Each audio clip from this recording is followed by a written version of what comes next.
نفس کی قسمیں ہیں۔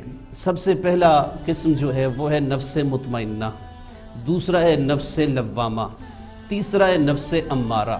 سب سے پہلا جو نفس مطمئنہ ہے یہ ایسا نفس ہے کہ امام راضی فرماتے ہیں یہ ہر وقت اللہ کے ذکر فکر میں لگا رہتا ہے اور اس کو ادھر سے ہی سکون ملتا ہے، بس اس کا اور کوئی کام ہی نہیں، یہ ہر حال میں خوش رہتا ہے اور اللہ کی ذات پر مطمئن رہتا ہے۔ واہ۔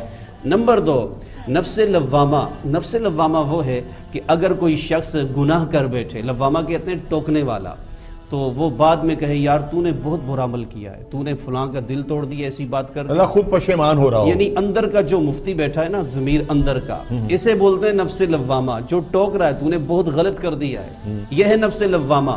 اس میں یہ ہوتا ہے بندہ گناہ کرنے کے بعد اللہ سے معافی مانگتا ہے، پروردگار عالم مجھے معاف کر دے، میں گناہ گار سیاکار ہوں، یہ نفس لوامہ کی کیٹیگری ہے۔ آگے ہے نفس امارہ، وما ابرئ نفسی ان النفس لامارۃ بالسوء، جس کے بارے میں قرآن کہتا ہے یہ نفس امارہ یہ برائی کا بندے کو اس پر ابھارتا ہے، برائی پر، اور اس کی خواہش یہی ہوتی ہے بس میری ہر قسم کی خواہش کو پورا کیا جائے، یہ ہے نفس امارہ جو بندے کو گناہوں پر۔ اور اچھا اس کی بات یہ بھی ہے یہ گناہ کرنے کے بعد یہ نہیں کہ نادم ہو، نفس امارہ یہ گناہ کرنے کے بعد خوش ہوتا ہے کہ میں نے اچھا کیا ہے، اس سے اور بڑا گناہ کروں گا، استغفر اللہ، اس سے اور آگے جاؤں گا۔